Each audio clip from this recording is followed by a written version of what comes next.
beautiful people. Oh, it's so good to be with you. I love you. Oh my gosh, it's so good. Love you guys so much. Thank you for standing out in the rain and the kind of cold for California weather to come and be with me. Sit down, please enjoy. We love you. Oh my gosh. Let me tell you something. Everybody's been asking me, like, so how are you feeling on the tour? Like, how's it going? And I keep saying the same thing. I'm enjoying it so much more than I even thought I would. Seeing you guys, connecting with you here like this, it does feel like church to me, only better. You know, I love my priest, but we got to work on the homilies a little. It's just so uplifting. And you know what? Maybe you guys can feel it. Watching that video kind of reminds me. It was so much more fun when we were running to be in power, wasn't it? Now that, like, Trump's a year into governing and the right is fracturing, it's kind of like, I don't feel so good, right? Do you know what I mean? Like, I love that Trump is president. I love what he's doing, but we're starting to get, like, a little divided. The Republicans always turn on each other, right? Always. You can take it to the bank. Someone always does something stupid, and then we're like, why does he just have our team jersey? Anyway, it happens every single time. It's almost more fun to be running to get into power than to actually have the power, which will necessarily start dividing people. And I think a lot of us are feeling that right now. And there's sort of internal wars going on within the Republican Party on, you know, things like Israel and so on. And it's like a little stressful. But I think we need to remember it's a blessing to have this problem, right? I mean, we could be looking at a Kamala Harris president right now and think of how depressed we'd be then. That would not be a fun 4 years in the opposition kind of thing. Like, Joe Biden was so absurd with his comatose presidency that you kind of laughed a little. I mean, it's like a laugh or cry. With her, I think we'd just be in full tears all the time. So in any event, let's keep that in mind, and let's understand, like, I'm gonna be asking Victor Davis Hanson about this tonight. Love VDH. Mark Halperin was sounding the alarm on, like, if we don't get these numbers up for Trump, especially when it comes to his economy and the approval rating on that, it's gonna be a bloodbath. So we have time. So we'll ask VDH, who's one of the most brilliant people I've ever met, exactly how the president should do that. And the president does listen to VDH. We know this because he's made it very clear time and time again. So maybe we'll make a difference tonight in the fate of our country. In a minute, we're gonna do some Q&A, but I just wanted to start with this, you guys. As I think you know, we have an amazing lineup. We have Jack Posobiec, who I just adore. We have VDH. We have Charlie Sheen. What a gentleman. Honestly, he was so wonderful meeting a lot of you guys backstage. But as you know, we were supposed to be here tonight with a different Charlie. This was the stop that Charlie Kirk was supposed to join me on. I'm like getting emotional just thinking about it.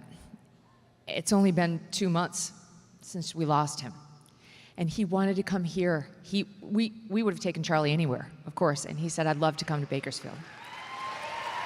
He felt a connection with you guys. He specifically asked for this stop. We said, of course, you know, we'd love to have you. And as you know, we wound up booking Erica Kirk, who's gonna come on Saturday because she needs to be by her babes. So we're gonna interview her in Glendale. But I can't help, like, every second since we landed in Bakersfield, thinking about Charlie. I know, yes, he's here. That's right, he's here. And Jake Whitman, who's our great producer, he puts together these amazing, like, long montages for us. Like, he did the With Love, Megyn. He did our trips to space. He's a very talented producer, and he put together just a short tribute to Charlie. So let's watch. This is not just a flash in the pan movement. We're going to become an institution to give them the power and the confidence to stand up and let their voice be heard. You started this when you were 18? Yeah, I had plans to go to college, and instead I took a gap year, and it's been a gap decade, and it's been the most amazing journey. We as Christians are called to go into the public arena to correct error with truth. If someone from the left comes up to the mic, let's treat them with respect. Let's not interrupt or scowl or boo them. show the left the respect that we don't get on these college campuses. You're making a huge difference, not just in today's voters, but in the next up-and-coming ones. I do feel there's something divine going on. You were chosen for some reason. Well, I'm humbled. I'm far more interested in what God wants of me than what I want from God. They just called it for Pennsylvania, Charlie. It has Fox been just called. This is worth playing. The moment that it was announced that Trump won. Oh my gosh. I'm getting emotional thinking about it. The media said the Turning Point could never run a ground game. They weren't experienced. They didn't know Charlie, right? This is the greatest generational realignment since Woodstock. This generation is the most conservative generation that we have seen in well over 50 years. What young people especially are screaming at is they say, give me a structure that I can live my life by. What can I do to save the country? You answer that question every single day because you are doing the work to save this beautiful republic. You are doing something that is bigger than you. If everything completely goes away, how do you want to be remembered? I want to be remembered for courage for my faith. That would be the most important thing. Most important thing is my faith in my life.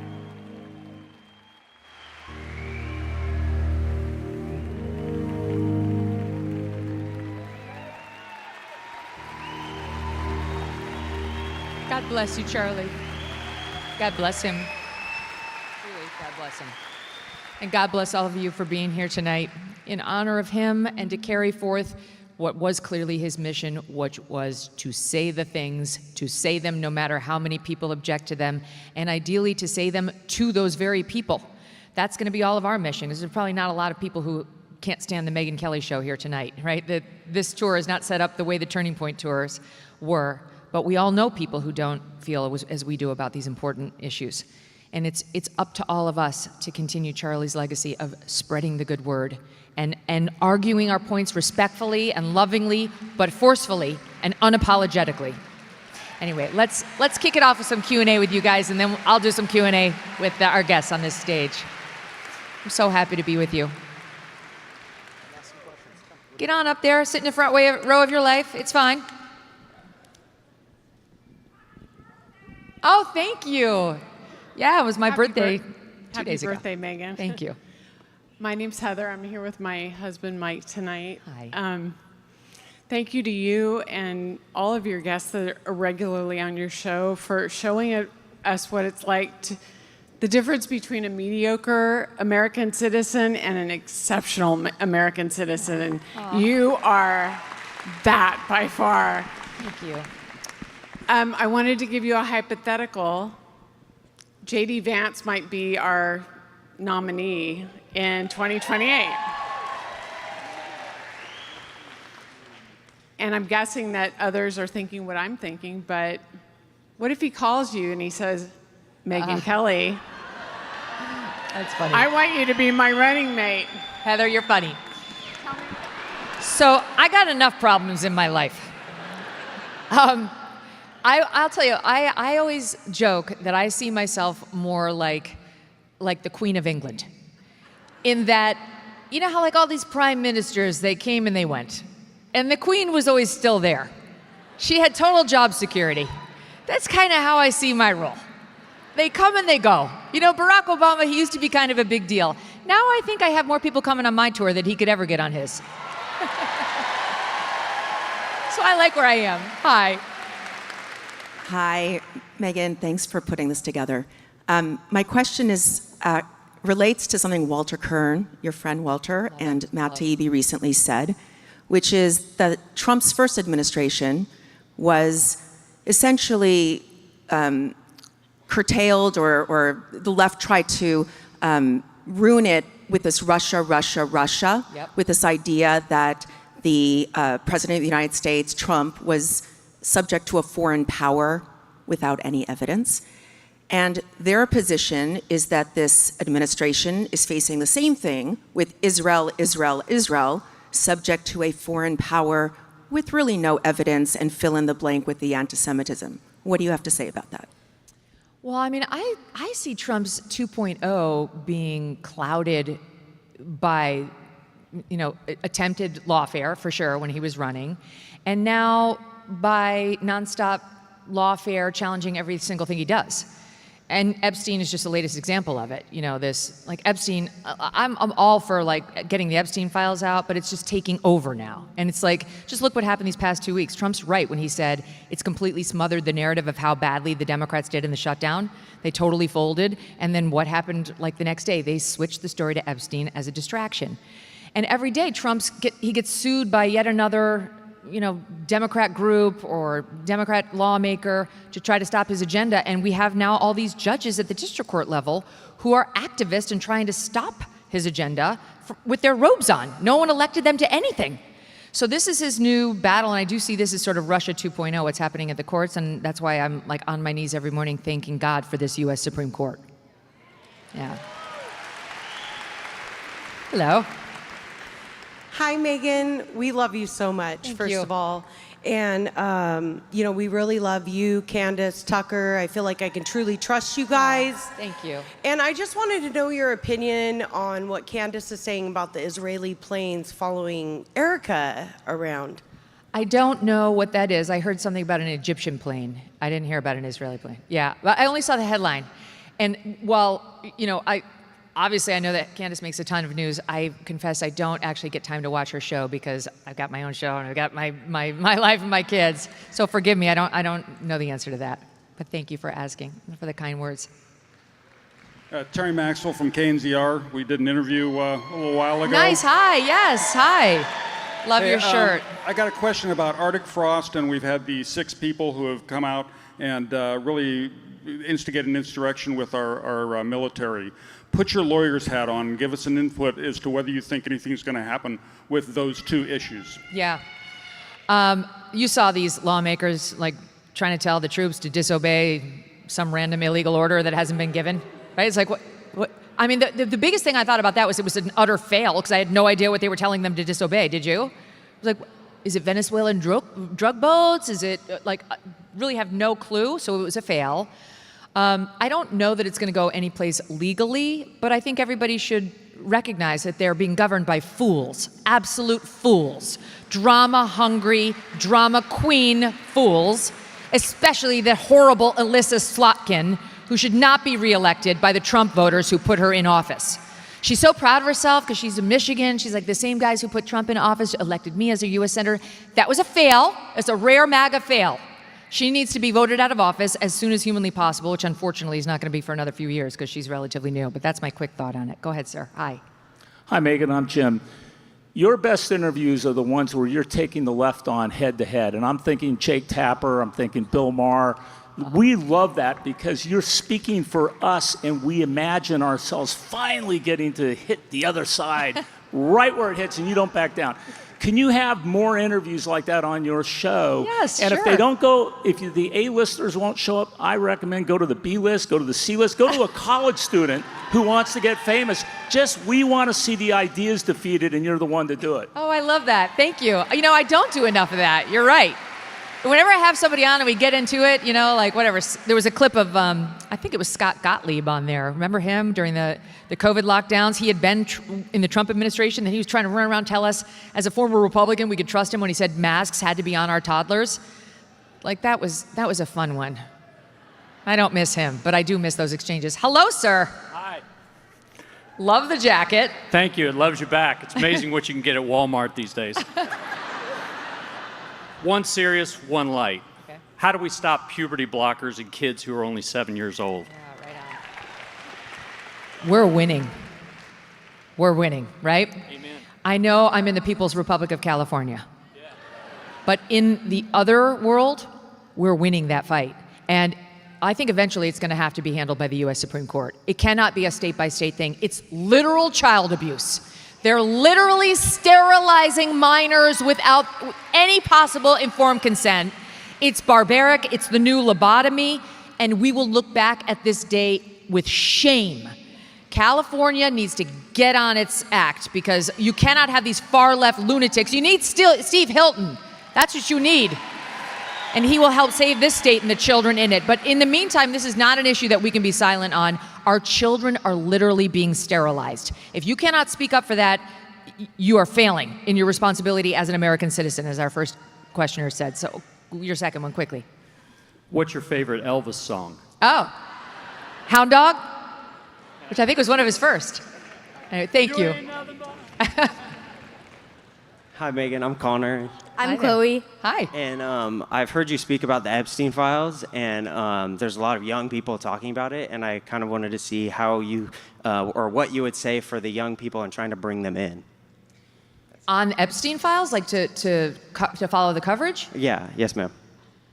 Well, I mean, I think it's very interesting for young people and old, but especially for young people, because I think what's really interesting about the Epstein story for a lot of people is how does our system, those in power, work to protect one another irrespective of party?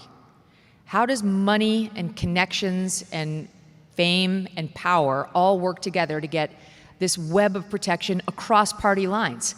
And who gets screwed over, right? Like, because that same web that will work together to protect some very bad guys will work to screw you when it comes to property taxes and other taxes and the way government works and, you know, insider trading in Congress. You know, there are certain things that are so corrupt and disgusting, they cross party lines that leave young people feeling like they can't trust anybody, which is one of the reasons why Trump came under such pressure to just release the files, and sort of did. I mean, I wouldn't put too much stock in what we're about to get from these files, because there's like enough exceptions to what Pam Bondi has to produce that you could drive a truck through.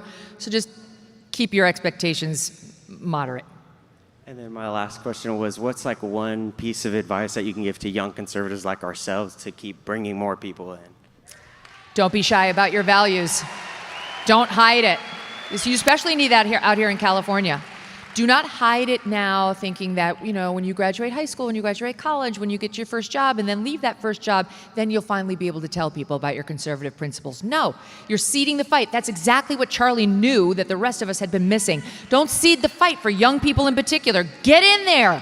You can do it better than I can. They'll listen to you more than they'll listen to me. Become an effective messenger. Listen to people who are effective messengers and learn the arguments so well that you can rattle it off the top of your head with ease. You know, we always said, like in the law, if I had a longer time, I would have written a shorter brief. And the same thing, it applies to rhetorical skills. Like, study a lot, talk a lot, listen to people who argue well a lot, and then your arguing will get better and more succinct, and you'll be able to do it more effectively with the people who really matter. Thank you. Hi. Hi, Megan. Love you. Love you. Okay. How do we feel about Tucker having Nick Fuentes on his show? A lot of people want to know that. Did you hear what she said? How do we feel about Tucker having Nick Fuentes on his show? You know, I asked Tucker about it, and my own belief is the reason he did it, this is not from him, but my belief is that the reason he did it was because he wanted to convey to him that it is not conservative to apply collective judgment or punishment to any group of people. And Nick Fuentes does that not only with Jews, but he does it with blacks, he does it with women, he does it with Indians, I mean, like, there's a whole host of groups that he does it with. And my own belief is that Tucker thought, given Tucker, who's more of an elder statesman now in the party, that he had a shot at reaching Nick Fuentes. And my own belief is that that's also why Tucker did not emerge with Nick Fuentes' jugular, that he thought that would defeat the point. Right? Like, if you're trying to reach somebody, how are you going to do that if you put them on the defensive right away? Like, here are all the terrible things you said.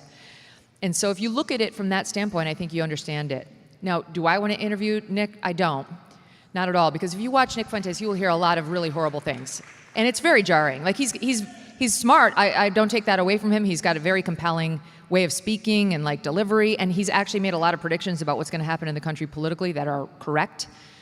And I don't dismiss the fact that he's very popular, especially with young, disaffected men who we need to be talking to and understanding as opposed to just judging.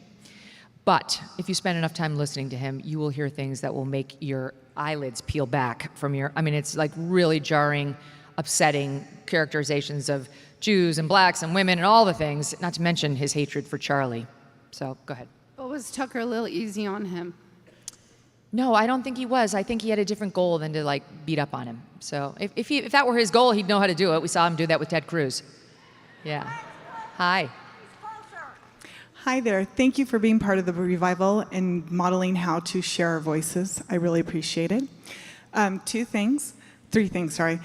First question is, when you were a child, what was your favorite game? Maybe just pick one, because the line is long. Second one is really big to me. Okay. I'm starting to see Islamic coming into California, and I see these girls and women being covered. How do we legally fight their invasion? And then that's a good question. Apologies, there's so many people standing behind you. That is a good question. I think the first thing is we have to be real honest about what we want in our country. And I just think it's fine to say, to be honest about the fact that I don't think Islamic leaders are appropriate for American cities. Islam is not consistent with the values of the West. It's just not. Above all, it's a political doctrine. It's not just a religion, it's a political doctrine. And there's no separation of church and state in Islam. They don't respect women's rights in Islam. They don't respect free speech in Islam. And while, you know, if that's your thing and you happen to be a Muslim, okay, fine, but I just don't think this is the place for you to actually obtain a position of political power. And I think we need to be honest about that. Go ahead, ma'am. Hi, I'm Vicki. Hi. There seems to be a lot of concern in the country now about income inequality. I was wondering if you thought there should be any restraints on unfettered capitalism, and if so, what should they be? Thank you for that. I don't think there should be restraints on unfettered capitalism, really. I mean, I think capitalism is the way, and I'm really not pro the communist movement that's taking over places like New York. I don't believe with Zohran Mamdani that we shouldn't have billionaires. So this is the United fucking States of America. You can come with nothing, and you can wind up a billionaire. Only here, only here. It's one of the majesties that is, you know, this country, that there is still, I know a lot of people don't feel it, but there is still the possibility of the American dream. And it's what gives people hope. It's why we have amazing inventors. It's why we invent everything. Like, I went over to Scandinavia a couple years ago. What did they invent? Like, Ozempic, that was good. What else, right? Like, we do it all because of capitalism and the promise of changing your life. So I understand income inequality, and a whole lot needs to be done to help the bottom up. And I don't mean government handouts, but I mean like just the way we're educating people right now in general, for one thing. But the answer is not to hurt the people who have made it at the top. All right, we'll take one more, and then we got to get the show on the road. Hi, Megan. Hi. I am wondering if you've ever taken your kids to see Mount Rushmore in South Dakota. We have, yes. Oh, yay, yeah. We're so glad you could make it. Are you from South Dakota? I am. I drove here all the way from Rapid City to see you. did? And my Thank you. And my favorite cousin, Tammy. I came to see her, too, here in Bakersfield. Nice, Tammy. Thank you for helping get this wonderful lady to us. It's a pleasure to talk to you. We did go to Mount Rushmore, and we saw Crazy Horse, too, which we had never seen. Have you seen the Crazy Horse monument? It's way bigger than Mount Rushmore. So this Native American, it's like it's stunning display. And we do try to take our kids to places other than the Northeast. You know, we have a place in Montana. We go there many, many weeks a year. We have a little place in the New Jersey shore where we go in the summer. We're surrounded by firefighters and school teachers. What we really don't want is our kids to grow up spoiled brats who think, you know, everybody's got a private jet, which, you know, in our town in Connecticut, some people do. And it's very, very important to us that they try to grow up as normal as possible. But I love this story. I've told this before, but we were out in Montana. We're at a rodeo one time, and our little guy, who's 12 now, was probably 6. And we're sitting there, and at the beginning of the rodeo in Montana, you know they're going to sing the national anthem. And Thatcher was a little slow to his feet. And I didn't have to say one word. There was a real cowboy with the hat and the shirt and the jeans. He was like, "You better get up, boy." I mean, immediately I was like, I could do no better. This is my village, right? Anyway, so it is important. We loved Mount Rushmore. It's so worth your time. I love it so much. I'll tell you, it's one thing, and then we'll go. We're having a big 4th of July celebration this year, as we always do. You know, we bring out our colonial costumes. We reenact the Declaration of Independence. We go full bore. And Abby knows, my assistant knows, the one thing I've always wanted for this celebration but I've never been able to get is a huge paper mache of Mount Rushmore. I want to stuff it in the back of my lawn. You know, how cool would that be to walk around? And then she got back to me. She said, "I finally found somebody who can do it." I'm like, "Great, this is the year." And she shot me an email yesterday saying it will cost $18,000. And I said, "It's a no." We'll hire a guy to walk around in like a Lincoln costume. That's the closest we're going to get. Okay, let's go. We want to get on with the show. Thank you, guys. Thanks so much for those great questions. So my first guest and I actually have a very interesting back history. We used to hate each other. I thought he was crazy. He thought I was crazy. We sniped at each other on Twitter. We did not like each other. We had like surrogates who would snipe at each other about how terrible I was or how terrible he was. And so the love I have for Jack Posobiec grew naturally, if somewhat slowly, over the years. And you won't be surprised at all to learn the person who ultimately brought us together was Charlie Kirk. So what happened was, as we got closer to the Trump era, and I became sane again after that ridiculous stint at NBC, and I started to realize like how crazy the left was, I completely started to understand Trump much better and became a true Trump fan. We kind of started to appreciate each other's Twitter game. You know, I was liking a lot of his stuff. He started to like some of my stuff too. I thought, oh my God, we might be able to connect, this guy and I. We actually might be able to be friends. And then it happened, as it does with so many, that we met backstage at a Turning Point event. And we hugged. And Charlie was right there, and I knew that a friendship had been born. And now he has my back all the time on X, and I have his too, and I follow him religiously because he posts so many pearls of wisdom that I learn from all the time, which doesn't surprise me because he was in the Navy, he served his country with honor, and he's been fighting for his country in a different way ever since. Here's a little bit about Jack Posobiec. Don't miss a moment. Subscribe to this show on YouTube and follow me on Insta, Facebook, and X. We talk a lot about personal responsibility on this show. Well, here's one aspect that's really important: your health. And I'm not talking about following whatever the experts recommend. I'm talking about real data-driven decisions based on your body's actual numbers. We demand transparency in government, but most of us have no idea what's happening inside of our own bodies. Disease can develop silently for years before symptoms appear. By then, you're playing catch-up with expensive treatments instead of preventing problems when they are cheap and easy to fix. I want to tell you about Jevity. They are revolutionizing preventative care with something radically different. 100-plus blood markers tested at your home. Personalized supplement packs shipped directly to you based on your deficiencies. Biannual retesting to track progress, plus ongoing virtual consultations on your schedule. This is healthcare independence, and you get 20% off at gojevity.com/Megyn with code Megyn. That's GEVITI.com/Megyn, because no one should control your health decisions but you. We're not at a good time in this country. You need to take a stand and you need to pick a side now. Doing the normie thing of sitting around and thinking things are going to get better, they're not. They're not going to get better on their own. To the world, Charlie Kirk was conservative firebrand, hero, cultural icon. But to me, he was my friend.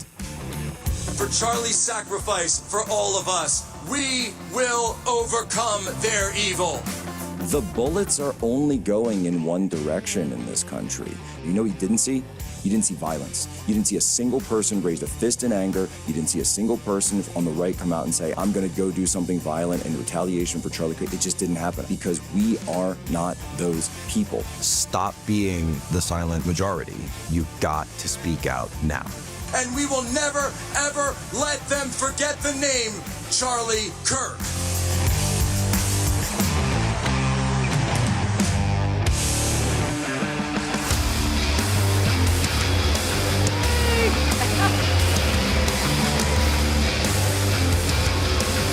Tell the story, didn't you? I did. It's so fun. Here, you're in there. There you go. Yeah.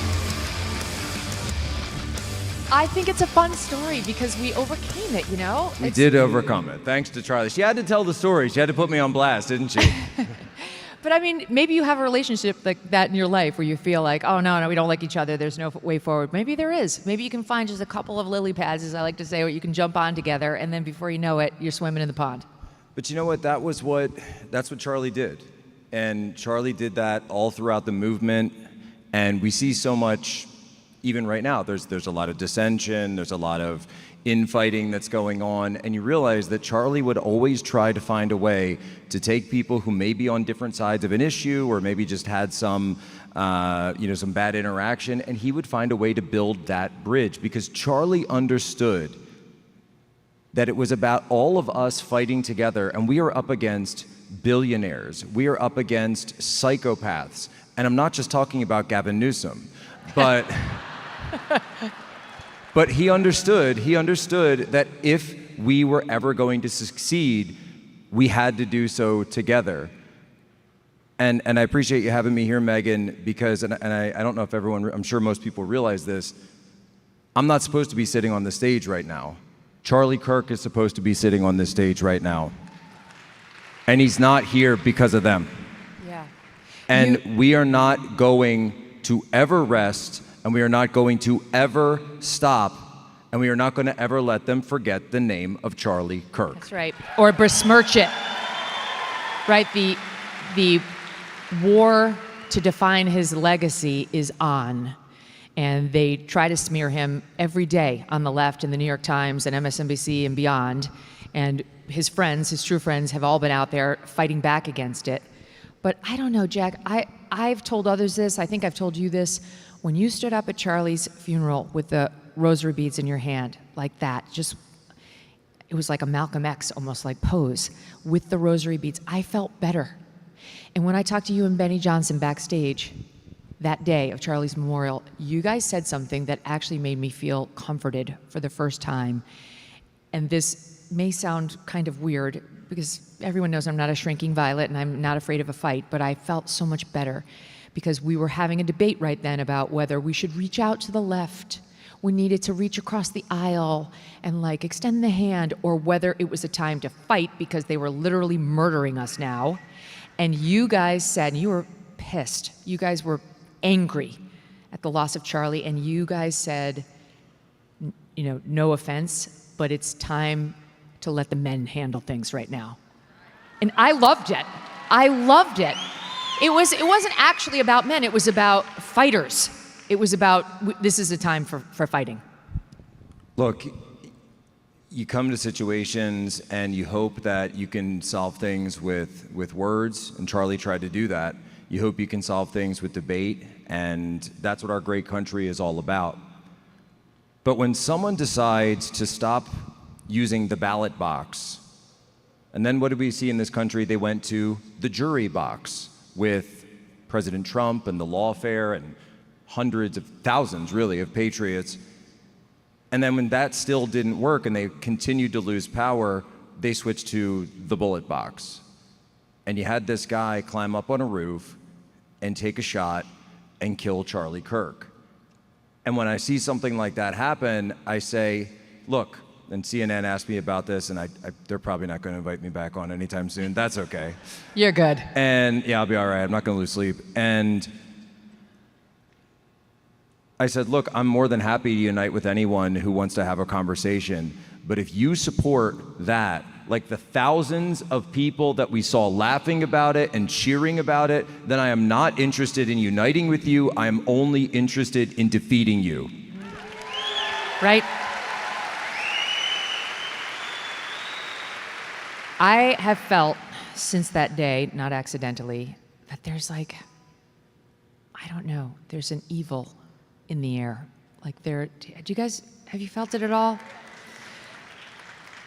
Like there's sort of a pall that's been cast over us since then, as I think we're actively fighting demons that are struggling for the souls of our fellow Americans and that are getting some of them. That's why you have that woman doing the, right? Like that woman, I really feel like a demon is involved there. A teacher. Right, who's got little children in her classroom all day.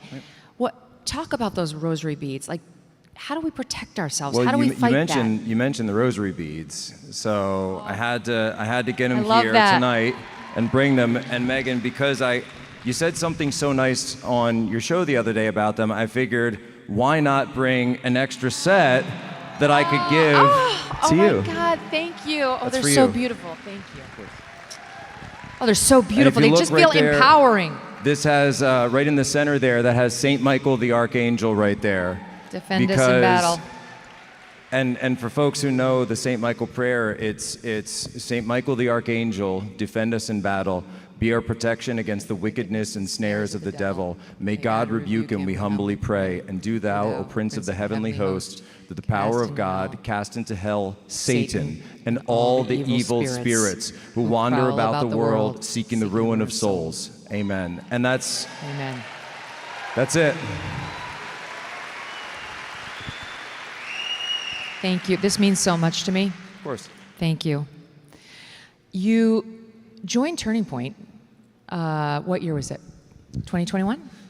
It was, yeah, so I was doing events back to 2018, but I didn't formally join until 2021. And that's when we started the show Human Events Daily, and Charlie and Tyler came and said, hey, we want to do this idea, we want to expand it to media and do news, and we want you to be that guy. And I said, I'd be honored to do it. Yeah, I don't know if anyone's going to watch, but I'm happy to do it, and let's keep going. And then Charlie had his show, and I had my show, and it just grew and grew.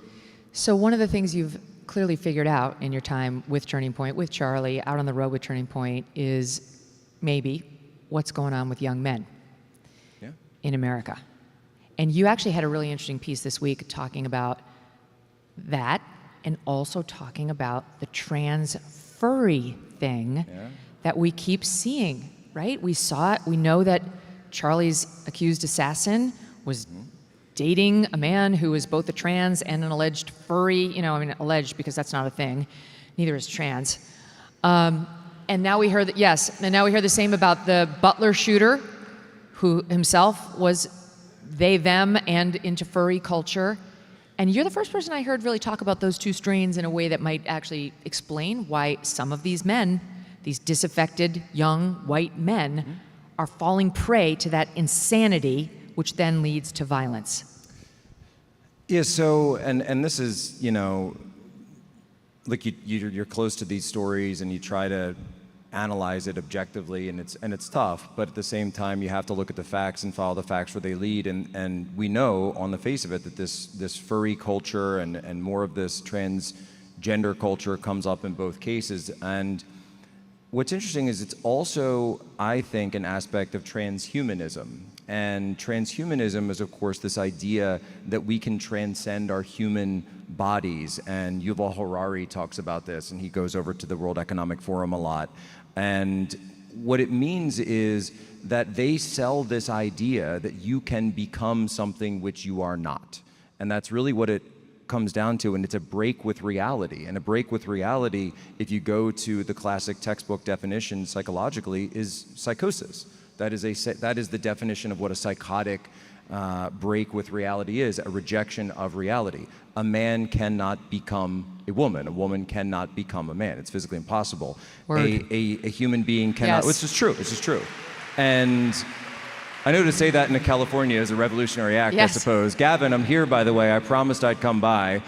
and to attempt to turn yourself into an animal is also impossible. And yet there's this kind of toxic situation where young men, particularly young white men, have been so completely dispossessed in our society, totally disenfranchised. You see this with Tyler Robinson, his trans boyfriend, Lance Twiggs, these downwardly mobile young white males who are castigated by society, are told that everything that is wrong with society is their fault. They see program after program set up for every other race and ethnicity and gender other than them.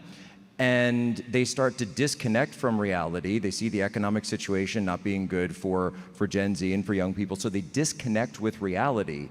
And you look at what do all of them have in common? Think about this. And I mentioned this in the piece for Human Events. Luigi Mangione, Thomas Matthew Crooks, and Tyler Robinson. They were all in high school during COVID.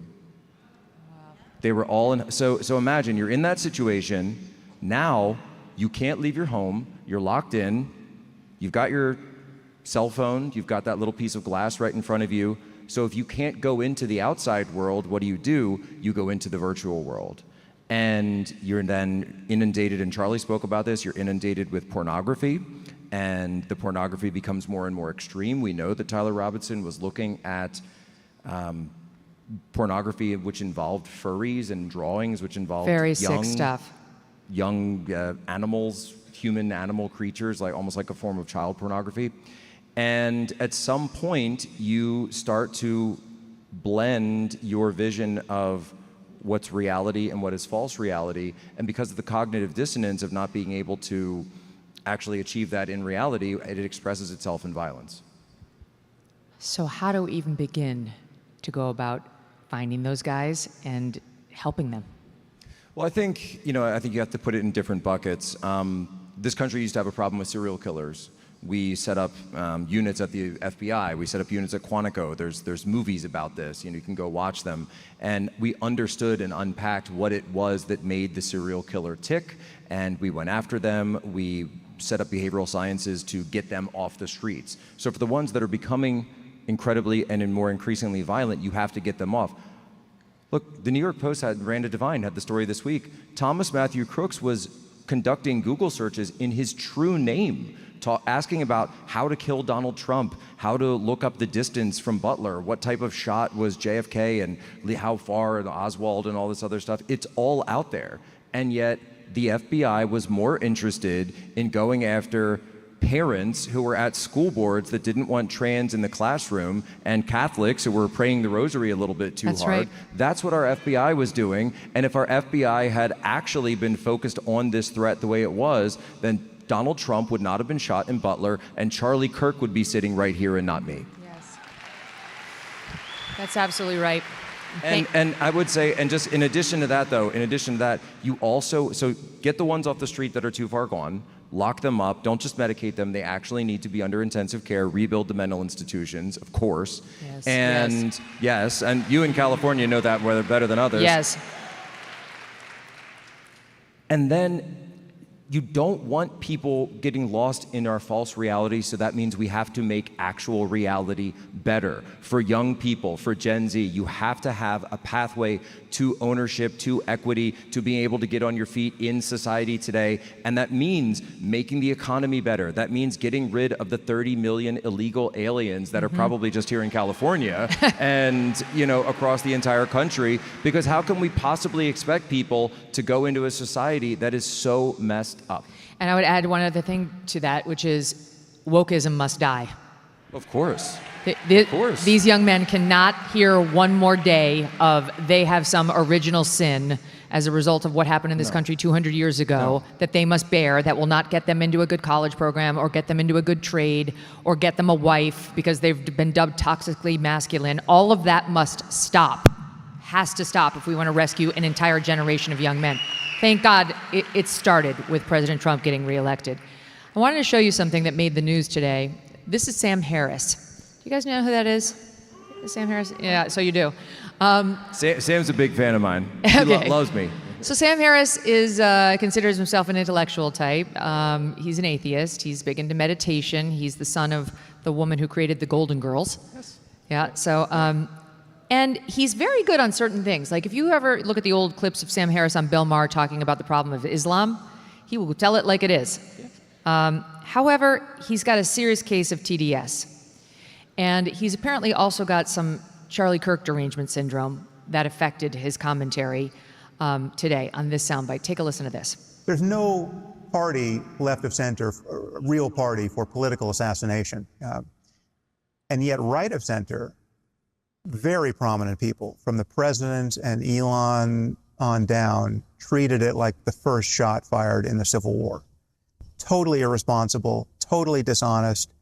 I mean, these people were arsonists pretending to be firefighters. I mean, Elon jumped on X within minutes before Kirk was declared dead, certainly before his killer was caught, and said the left is the party of murder.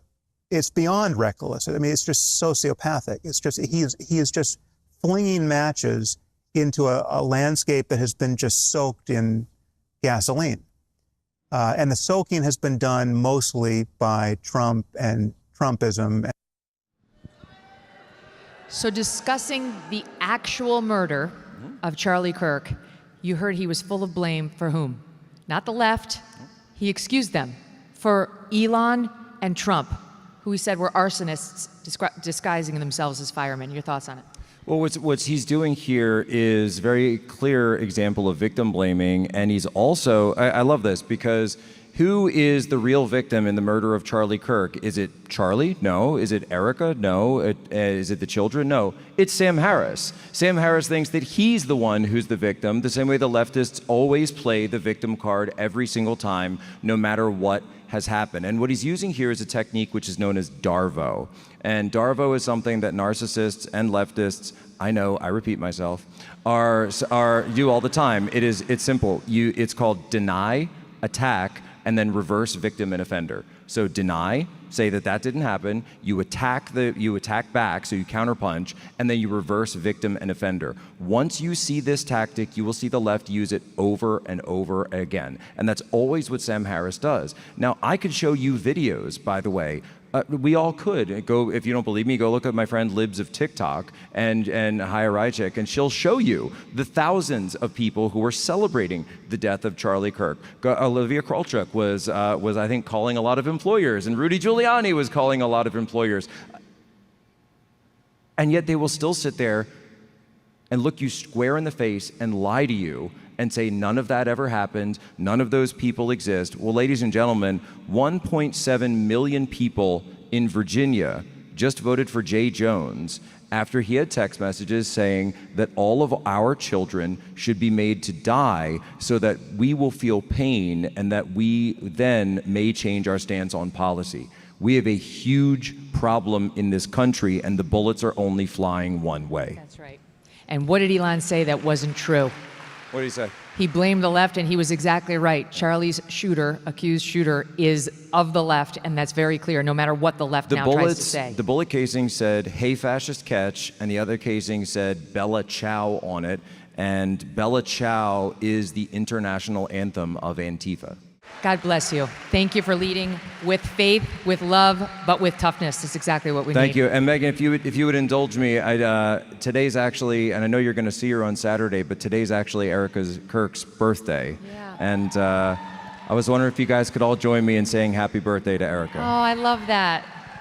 All right, sing it loud, because I'm not a good singer.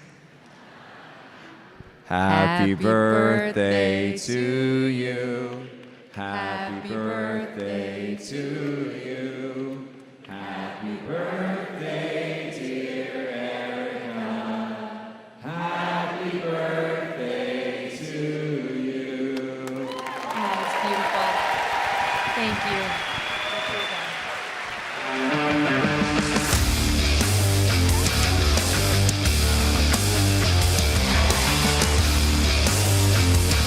Awesome, right? Sorry, but that's what we need. Like, I see Jack as like the red meat of our party. You know, you need red meat. You know, I guess somebody has to be the broccoli too. Somebody's got to be the martini. I'll do that. But you need the red meat too. And that, of course, leads me to Victor Davis Hanson. I know, he's so great. If you know somebody more brilliant than Victor Davis Hanson, then you know better people than I do. Because honestly, like, there are a lot of great guests that we have on the MK show, but there is not a single guest who is smarter than VDH. You know, he's a professor at Stanford University. It's amazing they still have him. He's got tenure for life, that's the problem. He's the fellow at the Hoover Institution. He's a professor of the classics, which he had to explain to me the first time he came onto my show what the hell that is. I went to public school, as you know. And he's been educating us all ever since. He is beloved by Donald Trump, and I think by all of us. Take a look at VDH. Ever notice those creepy ads that pop up on your phone and seem to know exactly where you've been, what you've bought, even what you've been talking about? You're probably asking yourself when you see them, is my phone monitoring me? The truth is your smartphone is constantly collecting and leaking data without your knowledge or consent. Every day it builds a detailed profile of your life, your location, your habits, your interests, even the people with whom you communicate. That info is tracked, analyzed, and it's sold to the highest bidder. It's not just annoying, it's invasive, and it's happening all the time. But the Up phone by Unplugged is different. It is designed to protect your privacy from the ground up. No hidden trackers, no data mining, just a secure, streamlined smartphone experience that puts you back in control. It is the phone for people who are done being watched. Ready to take back your digital privacy? Visit unplugged.com/MK and get $25 off a phone case with the purchase of a phone. Learn more and order your Up phone today. That's unplugged.com/MK because your life should be yours, not theirs. All right, let's go. Isn't it great to be together? It's so great to see you. You're not alone. It's only the liberal media and the haters who want you to think that. We're in the majority right now. We're from Chicago. We flew in just for this. I was like, we have to go. And then after what happened to Charlie, I'm like, we definitely have to go. Don't miss your last chance to be part of the Megyn Kelly Live Tour. It's a very important time in our country, Megyn. Stand firmly. Do not waver on the truth. Next stops, Bakersfield, Anaheim, and the grand finale in Glendale, Arizona, featuring special guest Erica Kirk. I really genuinely feel like it's more important right now than ever, for all the reasons. And it took courage for all of you to come. The biggest thing we can do is be unafraid. So go get your tickets right now before they sell out. MegynKelly.com. Presented by Y-Refi and SiriusXM.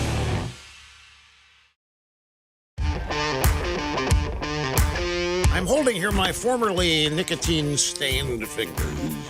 A column written today by Victor Davis Hanson. I want to just read you a quote by Victor Davis Hanson. Victor Davis Hanson in the National Review. Victor Davis Hanson writes of the president today. A great gentleman, Victor Davis Hanson. You were one of the first intellectuals to support Donald Trump. You just spoke to the people. We had to fight back and not be worried what people said. Dr. Fauci, he's told us masks are essential. They're not essential.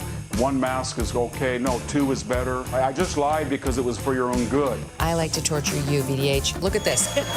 It's kind of like an athlete that never lifts weights or never runs. Unburdened by what has been. She just is intellectually lazy. Letitia James's grandniece. Here she is, Victor. Are you familiar with the website OnlyFans, my friend? Have you heard? No, I have not. Okay. During the Reagan years, that was a very liberating period. Make America great again. With all due respect to his memory and legacy, I don't think he did as much in 8 years as Donald Trump has done it. We're going to win so much, you may even get tired of winning. He's not done yet. He's indestructible. One, the only, Victor Davis Hanson. Woo!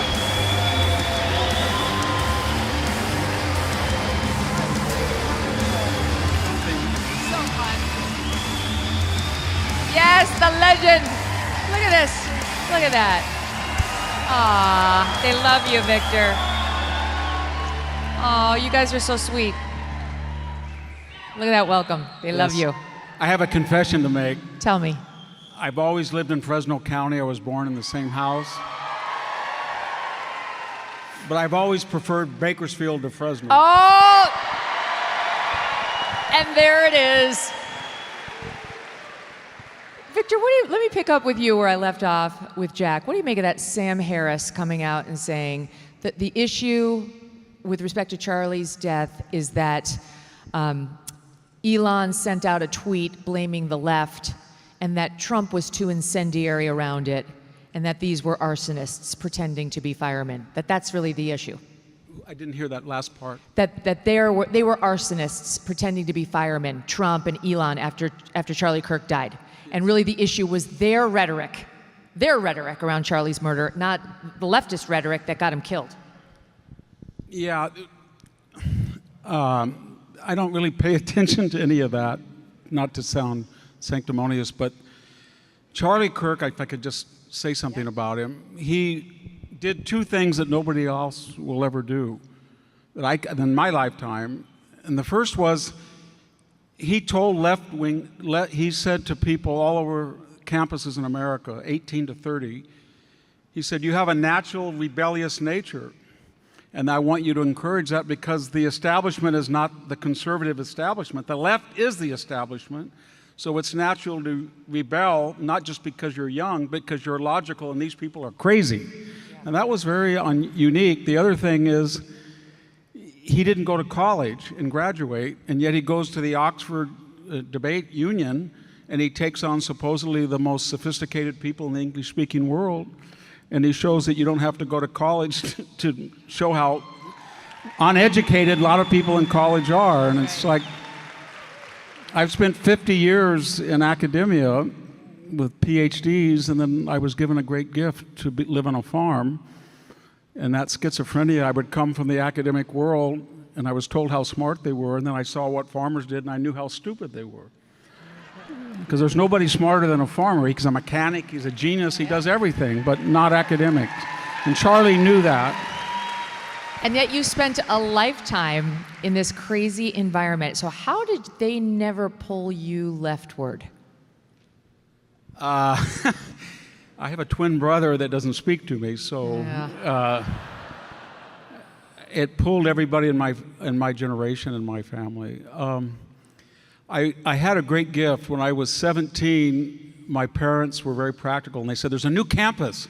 It's called UC Santa Cruz, and it's the closest one. All three of you guys can go there, and you'll save money. So I went there, and it was a communist, crazy place, and so you either had two choices, to join them or to rebel against them, and I rebelled against them, and I came home. But how did you withstand it, right? Because you look at, these judges who go on the Supreme Court and they get sucked into the Georgetown party circuit, and then suddenly they need to be loved by the leftist Washington Post. And certainly a professor, like on a university campus like Stanford, a lesser man would have submitted to the leftist dogma long ago. So I don't get it. Like, how did you do it? I wish I could take credit, but I can't, because the first thing I did when I got to the Hoover Institution, I taught 21 great years at Cal State Fresno. I loved it there, but I was burned out. So I got to Hoover, and this strange guy called me up, and he said, I like what you write. We're going to have lunch twice a month for the next 15 years. It was Tom Sowell. Oh, Thomas Sowell. And I never met a more brilliant guy. And then the next guy I met was Shelby Steele. Wow. And the third guy I met was Scott Atlas. Oh my gosh. And I said, these people are so much brighter than the entire Stanford faculty. So I never had a doubt. And then when people said, well, this person says you're crazy, or this person says you're a farmer hick, or this person says you belong back at Fresno State, I would say, Tom, Scott, what's the reality? So I had a group of people who I admired, brilliant. And they were brilliant. Some smart so mentors. I was very lucky, very, very lucky. I had wonderful parents. My parents, my grandfather lived on a farm for 4 generations, and he had 3 daughters.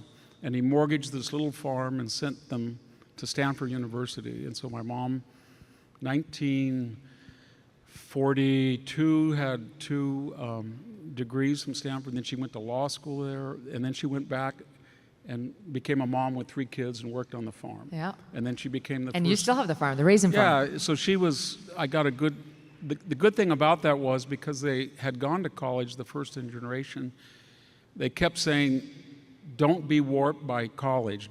You have to work. I came home the first semester, I said, hey, I know, I'm going to take Latin. And my father said, do you know how to weld? Do you know how to wire the dehydrator?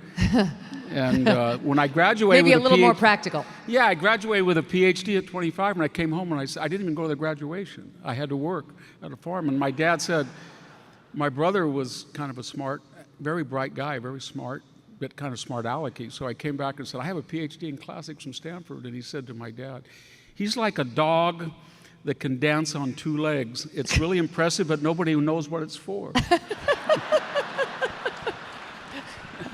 All right, let's talk a little politics, because I promised the audience earlier I was going to ask you this question.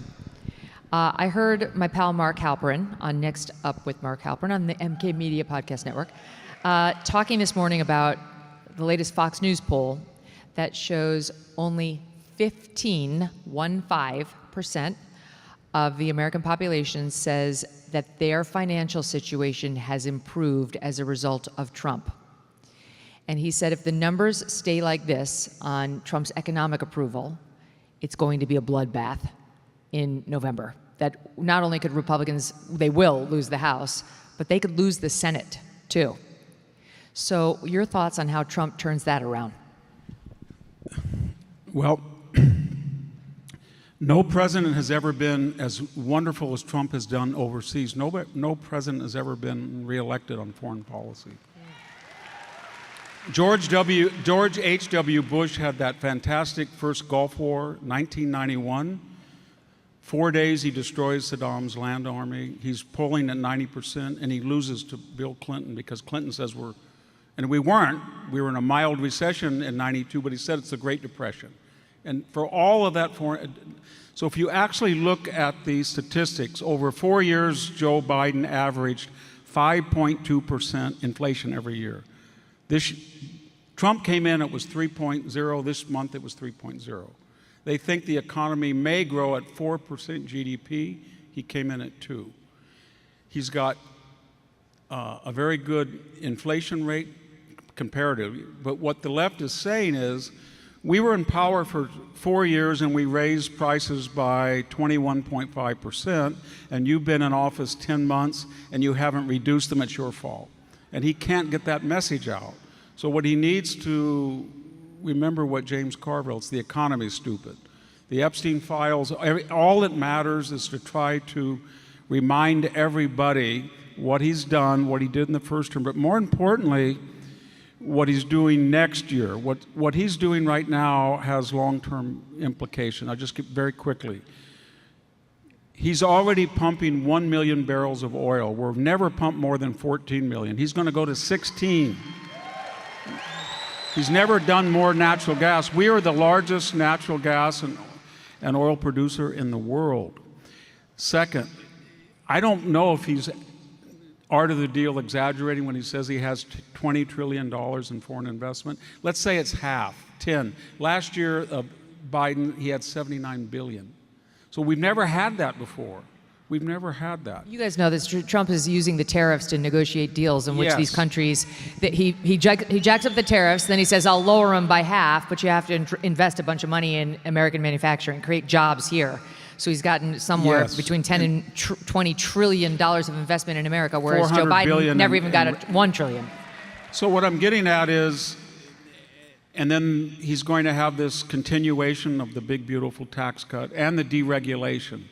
You deregulate the economy, you give tax cuts, you've got all of this, not just the oil revenue and the export, and he's dealing with the tariff income, as you said, and gas energy prices are already going out. They were $3.48 a gallon during the 4 years of Biden. They're already at $2.98, not here, but nationwide. So what I'm getting at is, if he can survive and get that message out, and you're going to have a lot of psychological lift with the World Cup and the 250th anniversary. It's going to be a nice year. Yep. And I think these things will kick in June or July, and he'll be fine if they stick to the message. And that is, the economy was terrible when we came in, we made it better, and now it's getting good, and get the message out. Mm-hmm. I feel like the message is not Epstein related. But we're in that morass now. So how does that play out? Because the Democrats, they're loving swimming in that pool. They're loving it a little bit less now that Larry Summers has been outed as the chief friend of Jeffrey Epstein. You guys saw this? Former president of Harvard, former Treasury Secretary under Bill Clinton, also worked for Barack Obama. And the first real name to come out, not as somebody who was like receiving trafficked girls, but who was BFFs with Jeffrey Epstein long past the time when we knew what a disgusting scumbag he was. The Miami Herald piece broke in November of 2018, and he's sending Jeffrey Epstein messages like a small schoolgirl asking for his hair to be braided. 2 months later, all the way up to the day before Jeffrey got arrested. Now he's stepped down from all of his duties at Harvard. He's not teaching his classes anymore. So we'll see whether the left continues to love the Epstein story as much as they currently do. But how do you see that playing out over the next year or so? I don't know if people were accurate when they said Trump was playing five-dimensional chess or whatever they claimed, but he did have a big noose and they put their neck in it. What that I mean is, he communicated with Jeffrey Epstein before he was a convicted sexual assaulter, and then he broke it off before he was convicted. These people, and they're 80% of the textual trove has references in a case of political affiliation with Democrats. But most of them, if you looked at what the news says, most of them are after he was convicted. So basically they said, And convicted, like he pleaded guilty to solicitation of sex with a minor prostitute, which, as you always know, what do I say? That is not a thing. A minor cannot be a prostitute. That's child rape. So he pleaded guilty to that. In 2008, they all knew it. Katie Couric, she knew it. Now she's trying to say, oh, I didn't know when I went to his townhouse for dinner that time. George Stephanopoulos knew. They all knew. They just decided to overlook it because he was rich as F. yeah, I don't get it. They have control of the files, so-called files, for 4 years under Biden. And they know, because they have access to them, that most of the people who are mentioned are Democrats, and they know that most of the people who are Democrats who are mentioned after they knew that he was a convicted felon, and so they didn't release them. And yet, when Trump comes in, they said, because you don't release them, you must be implicated, when they know after they raided his home, they deballoted him, they had lawfare, they would do anything to destroy him. So they would have leaked something if there was anything to be leaked. So then what were they thinking? So now Trump has control over them, and all he has to do is say, I really didn't want to release them, and I probably didn't, because there's probably a few Republican grandee donors. So he probably was worried. He was getting calls. Please don't do that. There's not enough context. But that being said, you know what's going to happen. Every 2 weeks or something, a name is going to come out, and it's going to be a Democrat, and it's going to be a Larry Summers or a chief counsel person or somebody, and he's just going to let it keep going. Yes. And I don't know why they walked into this minefield. Think about that. What if this whole story gets turned so that every other week we find out a new Democrat who is in the Epstein Files, and we've already heard everything there is to hear about Trump? I mean, think of that. If that's actually how this story lands, these Democrats and the media will run from this story so fast, it'll blow that hat right off your head. Yes, they will, but the only rational explanation is they are so obsessed. We've all tried to figure out why they hate him so much. Maybe it's his Queen's accent, maybe it's his orange color, maybe it's comb over, I don't know, but maybe he had no political experience, but they are so obsessed with him that they do Jasmine Crockett talking about Lee Zeldin and this other Dr. Epstein. It was amazing. And it's every day, and so their only strategy now is to make these videos with the S word, the F word, to scream and yell, kickbox, say Trump is this and that, and they want us, as the American people, collectively to get in a fetal position, put our hands over there, and just make it go away. I don't care. That's not going to work. That's not happening. But that's their strategy, a total chaos. And then the other thing very quickly is, we had a civil war, and the Civil War was fought over the nullification of federal law and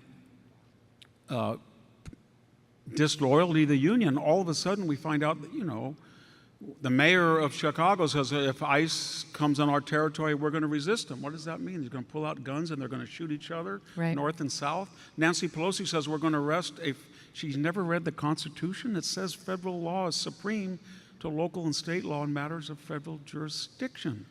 And then we have these 600 jurisdictions that are nullified. They're like South Carolina in 1850. We're not going to obey federal law. And you can see where this is going. So then now they're issuing a video where they're telling 1.3 million people in the military, if you get an order and you decide, because you're all legal scholars, and you decide that if you don't want to obey it, just don't obey it. So they're basically calling for an insurrection. And then they have all these ex-generals and admirals who in the past have said Donald Trump was a fascist, Mussolini. So what's eerie is almost every aspect of what caused the Civil War, these very liberal, progressive people are emulating, as if they're Jeff Davis or, I don't know, Stonewall Jackson. So how does that end? Yes, they're headed toward a situation, if they don't stop, that they're going to have a local, and we almost had it in Chicago when they wouldn't come to the help of ICE that was trapped. But when Karen Bass says we're using LA officials to try to thwart ICE and help illegal aliens who are in the street, waving the flag of the country under no circumstances they want to return to and burning the flag of the country they want to stay in. That's so true. So well said. I don't get it, but I'm afraid that if somebody doesn't stop it, you're going to get a situation where a local police force on the orders of a blue state mayor is going to say stop them, and we're going to get a gunfight. And then we're at Fort Sumter territory. And so it's scary, and they've got us, they're really calling for insurrection. And meanwhile, the American people continue to support the deportation of all illegal immigrants in the country right now, all of them. Not just the ones who have committed additional crimes. Absolutely. So. All right, so now we need to take a moment to talk about Michelle Obama's hair. I've been told by her many times this is very important. What are you laughing at? Racists. Yes. We're all racist because she had to iron her hair. She talks about it on every tour stop. She's promoting her book. Hold on, I want to see which one it is. Okay, there's so many to choose from, but here's the latest. This is SOT 4. Let's take a look. A lot of people want to know, well, what do braids mean? What does she mean? Look, y'all. What does she mean? It's what, you know, I mean, that's how white folks are. It's like, what does that mean? What are you saying? We're saying nothing. Let me explain something to white people. Our hair comes out of our head naturally in a curly pattern. So when we're straightening it to follow your beauty standards, we are trapped by the straightness. It is exhausting, and it's so expensive, and it takes up so much time. Braids are for y'all so we can work harder and focus on the work. Don't touch it. Just don't. She's sitting there with the straight hair, telling the people not to do it. And can I just say for the record, it is not just black people who have to deal with their hair a lot in the morning. All right? Now, people, I have something to tell you. This is not all mine. I mentioned a lot of the show, but if you could see the number of little hell things in there that Sarah's got to deal with every day to try to cover them up so you guys think this looks natural. It is not just a black thing, Michelle. Sorry, Victor, go ahead. Well, when I get up in the morning... Thank you. When I get up in the morning, I wish I had hair. I wish I had Michelle's hair other than this. But my point is this. I understand that she's insecure, and she has 4 mansions. So when she's talking, I can't figure out whether she flew in from Martha's Vineyard, the Washington mansion, the Chicago mansion, or the beachfront mansion in Hawaii. And then she says this, and I was listening to the radio when this was on the story the other day. So I walk to my office. The first person I see is a beautiful Asian woman with straight hair. The next person I see is a beautiful Mexican-American woman with straight hair.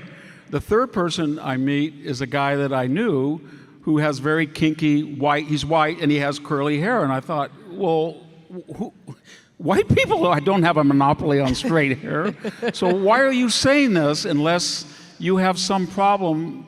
And the problem, I think, is my entire life, whether it was getting into Princeton or Harvard or getting the Nike account or something at my law firm or getting this huge job at the University of Chicago, it was always predicated on I could make white people feel guilty and that I was a victim, even though I grew up as middle class and I was given every opportunity. And so when you look at this scenario and you think of, just to take an example, Selma, California, East Palestine, Ohio, where you have very poor people who happen to be white.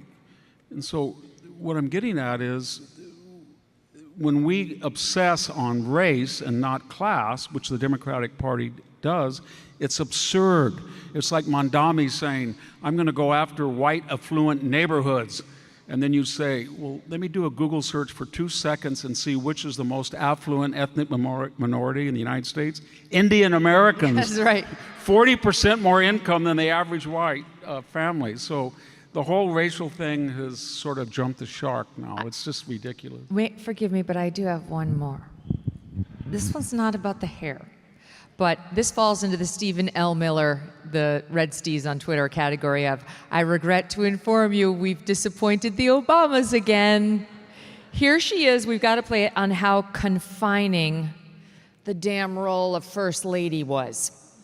Let's watch. A little 8-year stint as First Lady tends to confine, to be a bit confining, right? Because, that the role, the job was not to just represent me, but to represent the nation. And as the first Black family in that house, just like, Black folks feel in all the first positions, that we're we're carrying the torch, we're lighting the way, which means that we've got to do it really, really well so that the next folks will have a chance. When you're the only, you feel like if you don't get it right, nobody will ever get this position. Women, people of color, people of different ethnicities, of different genders and sexual orientation, we all feel that. So poor Michelle, it was especially confining for her to be First Lady because she's Black. Yeah. And I'm sure every other First Lady before and after Michelle Obama felt totally free with the role and lifted the dress up and said, hey, take a look at me. I didn't feel confined at all being First Lady of the United States. It's just the Black one.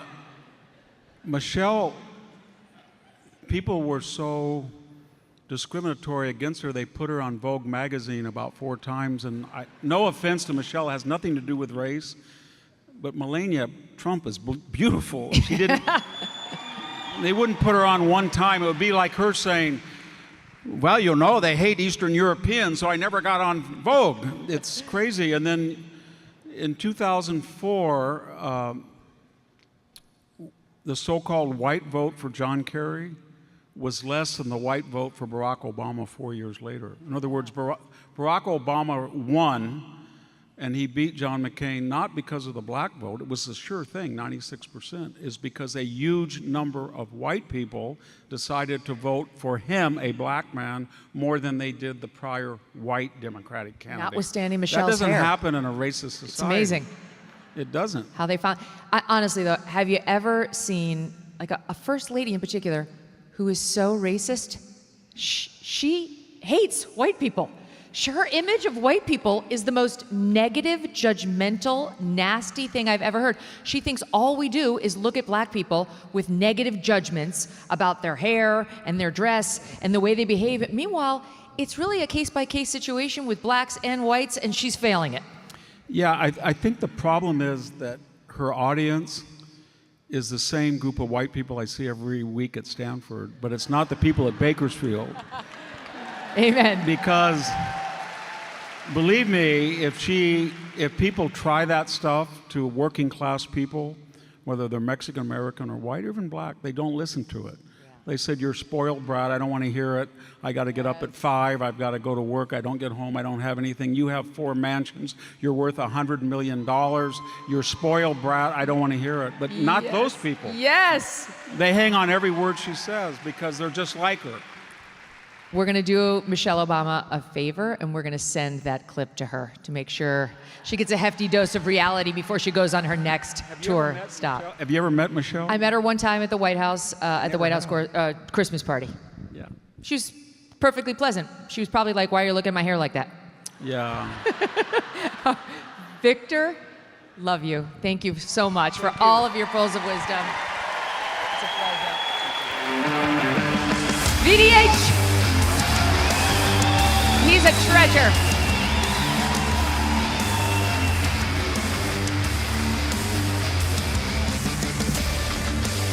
All right, Sarah, how's my hair?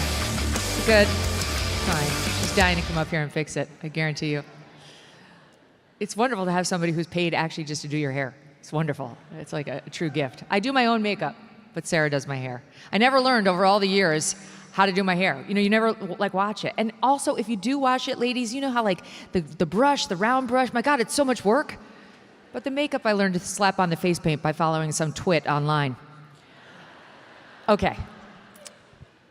My next guest is somebody I did not meet up until a couple months ago, but like you, I was a lifelong fan. And I've seen, I think, most of Charlie Sheen's movies, but I have never seen somebody so skilled and so compelling as when I was young and saw Charlie Sheen on screen in Wall Street. He played the simmering, angry, ambitious, tortured soul on Wall Street better than anybody I've seen live it in real life, and I lived in Manhattan for 20 years. And the fact that his dad was involved in the movie too, and that scene in the elevator with the two of them, with the tensions burning, saying all the things, I would later find out have some parallels to his real life.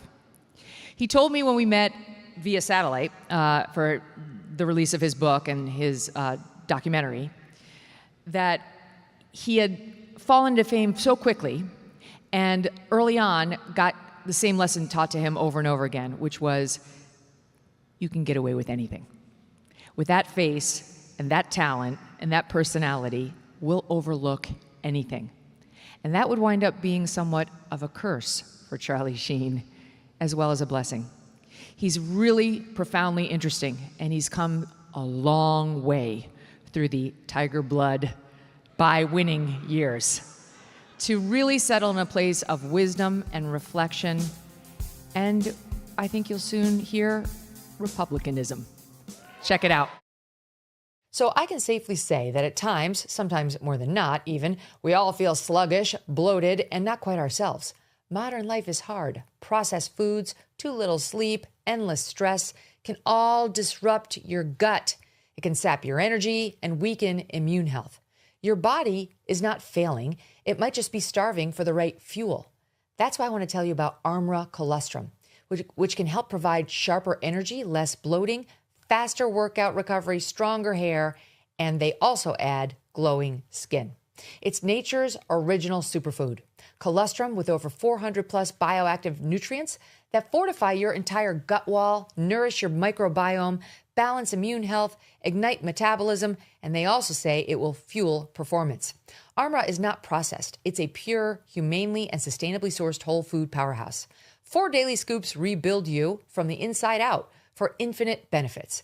Here's a special offer, 30% off your first subscription order. Go to armra.com/Megyn or enter the code Megyn to get 30% off your first subscription order. That's armra.com/Megyn. I've been talking a lot about Riverbend Ranch because I love their steaks. Riverbend Ranch has taken Black Angus beef to a whole new level. For the last 35 years, Riverbend Ranch has been creating a very elite Angus herd by using ultrasound to select genetically superior cattle with a focus on flavor and tenderness. When you buy from Riverbend Ranch, you are not only supporting the 64 cowboys and cowgirls and their families who work on the ranch, but you are also supporting over 260 other U.S. ranches and the hundreds of American families who work on them. It's born in the USA, raised in the USA, and processed here too. It is aged to perfection for 21 days and shipped directly from the ranch to your home. This is not your average Black Angus beef. So order from riverbendranch.com. Use the promo code Megyn for $20 off your first order and let me know what you think. riverbendranch.com, promo code Megyn.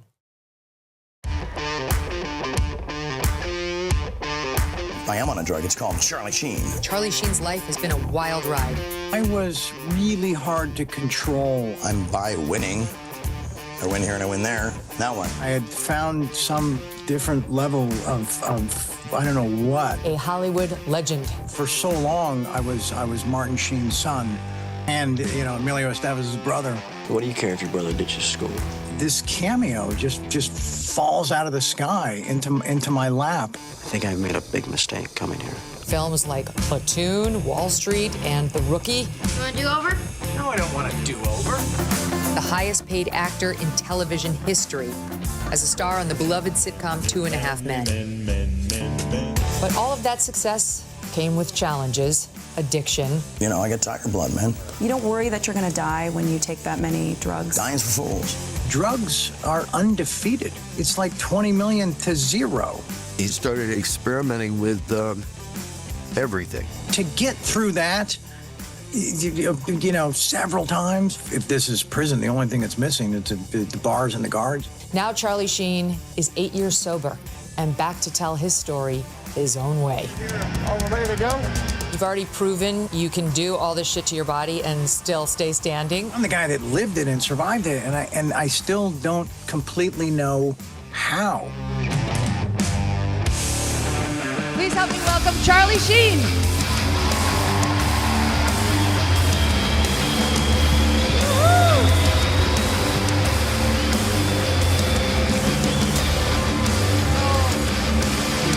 Thank you. Thank you. The one and only. Is this on? Yeah, it's on. You're good. Thank you. It's so great to have you. How does it feel to be back out here in front of the masses and feel all the love?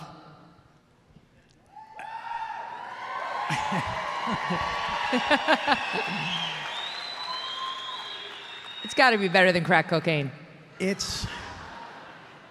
It's a different kind of better than crack cocaine. No, it feels fucking awesome. Yeah. And wow, thank you. We were talking backstage. We're both getting older. I just had a birthday. You got a few years on me. Turned 60. I turned 60. Yeah.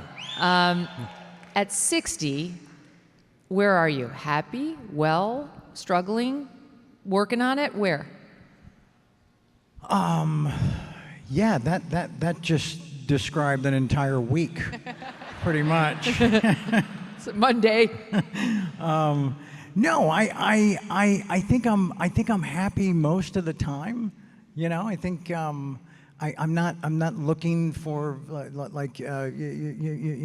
insane events or circumstance to generate happiness. Yeah.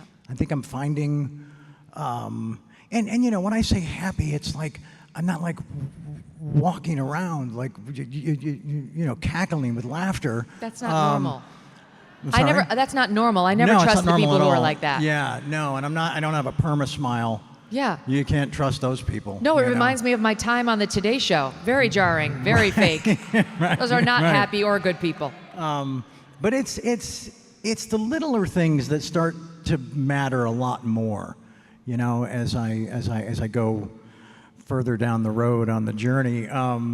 But the 60 thing was it was messing with my head Why? Because it was like shit, man, I spent most of my 50s like apologizing to people, and that's fine, because I needed basically a decade to get through all of those apologies, and it was also part of the reason that you know that really drove me to find the passion to do the book, to do the doc, and really create a moment, not really so much of a comeback, and I think we spoke about this the last time, but just more of a reset.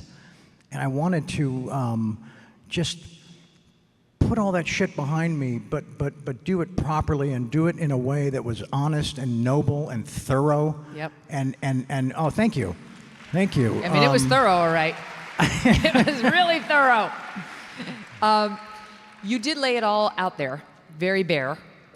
We talked about it when you came on, but there was the incident, which you've since clarified a little, of the crossover tour when it comes to the sexuality. Wasn't like the full crossover. It was more like playing in the sandbox as opposed to like rolling around in the sand and rolling over in the sand. Do you follow? So the sandbox, not like an entire beach. Right. Got it. Not like my own tropical island. Yes.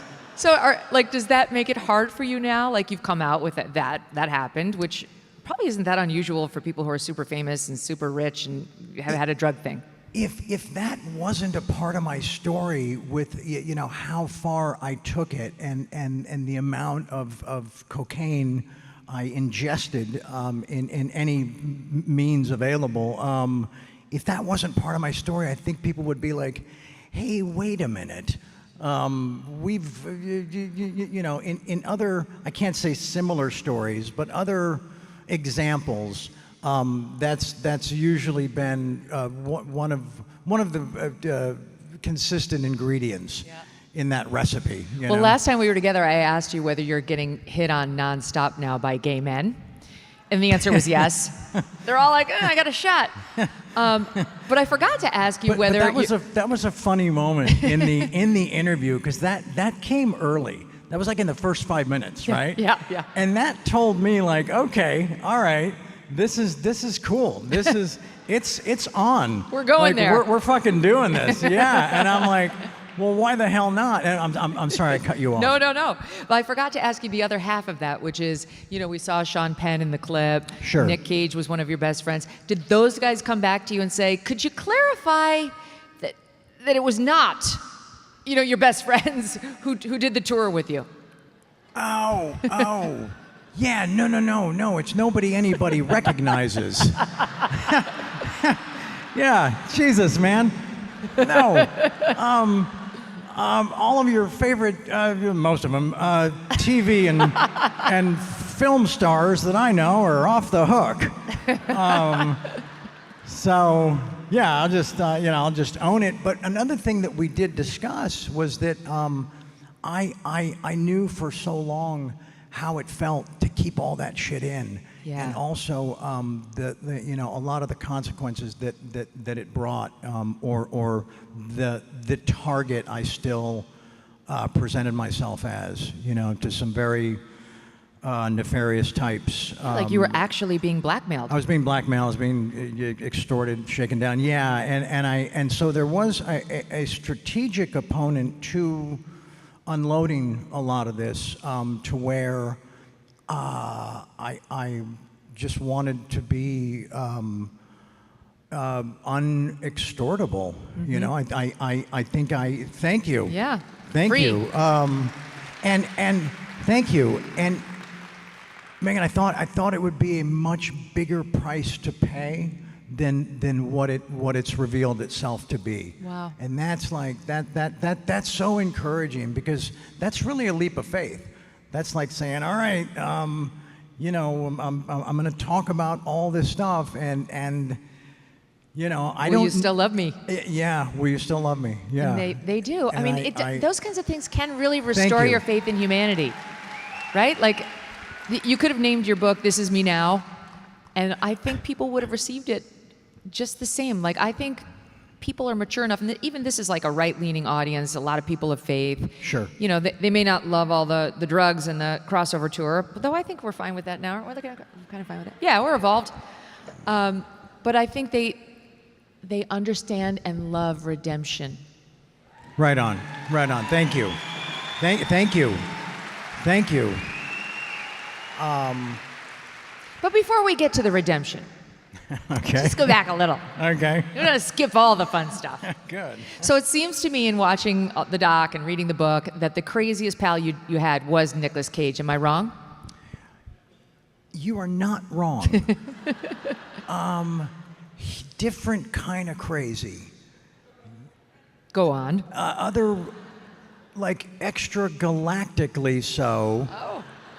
But with a wisdom and a sense of humor and a devil may care just air about him that was just, it was like poetic lava. Wow. I think he would appreciate being described as poetic lava. Yes, who wouldn't? Yeah, because lava, you see it coming, you can get away, right? I mean, Yeah, it moves moves slowly pretty enough. slow, but God, it burns everything to the ground. and you're sure as heck don't forget that it was there. Even decades later. What am I even talking about? No, we're following. What am I talking about? I'm talking about Nick Cage. Can you? Yes, we're still on Nick. Can you Okay. bring us aboard the airplane with the walkie-talkie thing that the pilot? Oh, with the intercom? Yeah. Can we talk about how the hell that happened? It started out just as a friendly game, like a performance exercise game interaction with just the rest of the plane, and because there was still the curtain that separates the front from the back. Yeah. And so we'd been up for a few days at that point. Sure. And just kind of made the decision, we're going to Vegas, and I buy this like $9 like Dick Tracy hat in the airport. And so there's 5 of us. That's how we became the Jackson 5. I mean, right? And that wasn't about music, that was just about numbers, because 5. And so no, we're on the plane, and so we were kind of using that curtain to do like a 10-second bit and just try to get a reaction. The plane was loving this. It's Charlie Sheen and Nick Cage and others and then, who are notable. Yes. And you're just entertaining the plane. Can you imagine this? But it was all in just fun, friendly spirit, and Eddie would point out, the Grand Canyon on the left side of the airplane and the Eiffel Tower on the right. I mean, it was just silly, Right. So that's not in Las Vegas. What's that? That's not in Las Vegas. It's really not. No. Well, there's a little version of it, right? There is, actually. Yeah. But things like that. Yeah. And so Nick went last, and I don't know if he just he didn't understand the theme of what we were going for, or lighthearted fun. Yeah, he took it to a place where he grabbed the intercom and he says, "Ladies and gentlemen, this is your captain speaking. I'm not feeling well." And you can hear the plane just kind of get whisper quiet, right? And people are kind of looking at each other. Is this really the captain? And he says, and I feel like I'm losing control of the airplane. And now, whatever level of high or drunkenness or any of us were, we suddenly were laser focused on the amount of the shit that we were in because of that. And he didn't even do the bit at the curtain. Uh-oh. So they were buying it, that it actually might be. They didn't see him doing it. Oh, no. That's thinking back, I think that was part of it. That's where we went wrong. Yes. Yeah, because had he done that holding the mic, it's in poor taste, but they know it's a performance piece. Maybe in bounds. Yeah, but all they did was hear it. And you could see the flight crew like launch into panic mode, and one of the stewards like walked right up to Nick, and he just goes, "Not cool, buddy, not cool." Yeah, and then Nick didn't. I think I talk about this in the doc, right? Yeah, and in the book, Nick didn't know that I was basically the dope mule for that trip, for the Jackson 5, and really did not want to get pulled over by the cops. No. And I was rolling with such a fat bag of cocaine that it wouldn't fit in any of my pockets, right? So I taped it to the inside of my thigh. Oh my God. And tried to wear a baggier pant. And so I'm like, like right in my crotch. Oh God. I'm rolling with like 5 to 10 for distribution.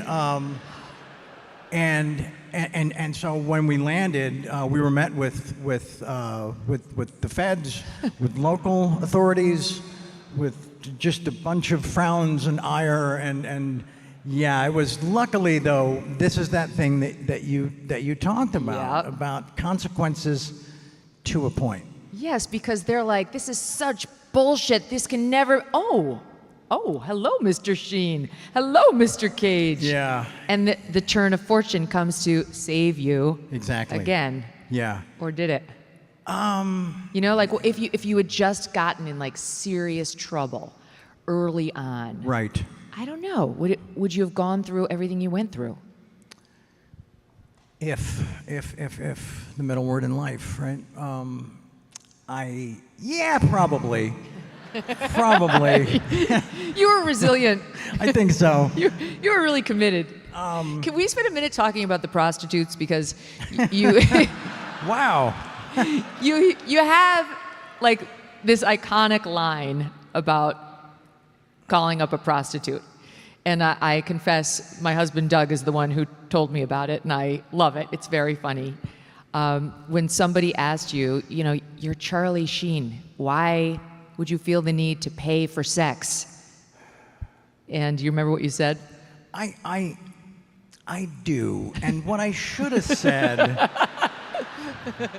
No, that's a terrible response. I'm not even gonna. No, I'm gonna let that one just keep drifting away. I said I'm not paying them to show up. Is that what I said? I'm paying them to leave, right? And see, that's not paying for the sex. That's crass. That is crass and disrespectful. But illuminating for those of us not in the trade. The trade. Amazing. No, but I wish I could claim ownership of that quote, because that was borrowed. Oh, from whom? I've heard different versions of it as far as the genesis of it. I'm pretty sure it's a Cary Grant quote. Oh. Yeah. It's probably one of those quotes that nobody really wants the credit for. Right. Yeah. So right. I see your point. Now, because we eventually kind of we did the prostitute circuit, and then there was a pornography, like a porn actress, and we don't even mean a Kardashian, like actual. So, you know it, and I know it. She's famous because of that sex tape, and it's never going to happen on the bar exam. Okay. I've never seen that tape. Kim Kardashian. I've never seen that tape. Oh, you've never seen that? But I know what it is. Yeah. Have you guys seen the Kim Kardashian sex tape? Everybody's like, ew. Right? What do I say? There's no proper answer to that. So when you think about like that stint, because you kind of graduated, I mean, by today's standards, that's all tame, by the way. Like what these young men are into on the internet today is like, that blows doors on any of that stuff. Wow. Like, how do you see that? Because you also had real love in your life. You had 3 marriages. I had 3 marriages. 3 marriages. Yeah. Denise and you seem to really love each other. Denise Richards, of course. Yeah, of course. Yeah. And so, like, you kind of had 2 lanes of, like, real love and a real partner and mothers to your children. And then you had this other low lane. Sure. So when you think on, like, the love and the sexual experiences of your life, did they seem dramatically far apart? Like, there were the women I loved, and then there was this other, like, really unfortunate thing? Or how do you see it? I mean... yeah, I don't know if I can add to that. No, I will. I was never a cheater. Like, I never strayed from any moment that I was actually married. That's awesome. Thank you. Seriously. Especially while on drugs and all that. Like, that says something about your character. Thank you. Yeah, so I didn't... during the legal separations, that was... Then I knew I was kind of off the hook. Right. With that whole vow thing, right? Right. You were on a break. Yes. No, and I went into those marriages with the best intentions and the best hope for some kind of a future together. But the other thing, at the time, I mean, I was younger and a lot of different other things going on. It was more exciting. It was more exciting. I don't know that I can present it any more insightful than that, or like drill down to the core issue behind it, or what it might be connected to. It was the thrill of, at times, sometimes not knowing if I was going to open the door to a lovely gal or to cops. Okay. You know what I'm saying? I don't, so but that sounds fascinating. That roll of the dice. Sorry, yeah.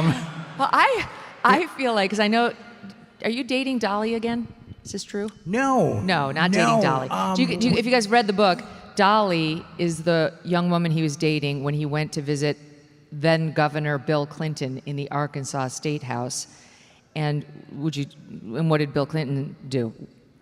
He took one look at her and whispered to an aide, find out what you can about the brunette. Yeah. Like zeroed in on it, you know? And it was kind of like not cool, but he like, we have the same taste? I don't fucking know. It was kind of flattering for her, not cool to me. You know, it's a weird place to be, you know? Did you ever feel that special something looking at Hillary?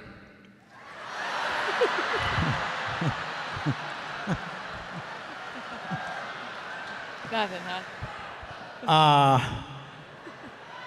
I told no one, find out what you can.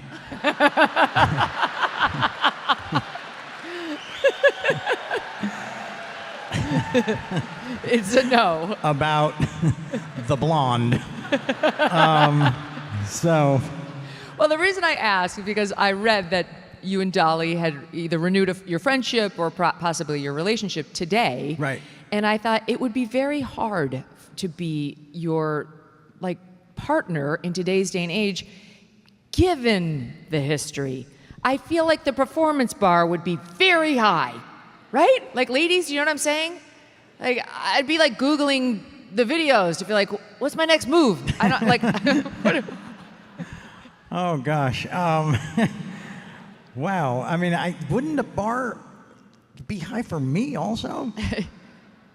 I think for women, they just want somebody who will listen to them. Okay. I'm not sure the bar is particularly high for. I'm a pretty good listener. There you go. Yeah.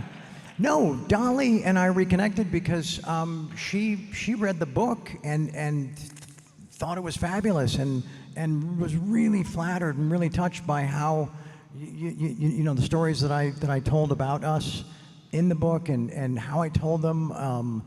And in fact, there were a couple things I thought she was going to be upset with, and she wasn't. She was just so excited to be a part of it, you know. And I was like, how could you not have been a part of it? And then we just reconnected, and then just as old lovers but new friends. Yeah. Yeah. Well, I mean, that's got potential, Charlie. I don't know. As the title of my next book. Yeah. Old lovers, new friends. That sucks. No, I'm it not. doesn't. I'm not buying that book. It doesn't. It definitely does not suck No. as a life theme. I don't know. He'll get back to us on Dolly at our next tour and see how that goes, or on somebody, because I feel like that's the next step for you now that you've been in recovery for 8 years. Your kids are getting older. Sure. Your life is back on track. Thank you. I don't know. I'd love to see you well settled.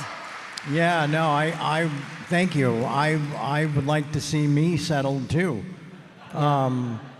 But there's no. I haven't been in a relationship for a long time. Yeah. Not since like 2018. I mean, Denise is in the news a lot. Your ex-wife. She is. She moved on and got remarried, and she's the mother of 2 of your kids, your 2 daughters. Yeah. Do you guys still maintain a relationship, or you're still friends? Oh, of course. Oh, that's good. Oh, yeah. Yeah. No, she's. It's. You know. Thank you. You know, I started out hot and heavy, and then a bunch of shit happened, and then it got, you know, just kind of icky and whatever. But today, it's just like we don't really care about any of that other shit because it's not who we are today, you know. And I feel terrible what she's going through with the current divorce stuff. It's just like, whoa. For those of you not paying attention, she was on Real Housewives. She married another man. She has alleged that he has been physically abusive to her. He has denied it. He accuses her of being a hoarder. It's gotten very, very ugly between the two of them. I know her just a little, and she seems like such a sweet gal, I have to say. Like, I've only been really favorably impressed by her, but of course I wasn't married to her. No, she is. I mean, she's a Midwestern girl, you know, raised in a Christian household, you know. Well, so are you. This is true. This is true. Martin Sheen is Yes. a devout Catholic. Yeah, or as I call him in the book, a Catholic. Yeah. So what? I'm like, apple tree. Like what happened there? Oh, the distance from it? Yeah. Malibu, China. Yeah. Because he was an actor, is an actor, but he was Sure. in the business. He had Sure. all the same temptations, and really, really, really tried to help shepherd you back onto the good path. Sure. But did the Catholicism not really speak to you, or what happened with you when it comes to faith and religion? I don't reject any religion per se.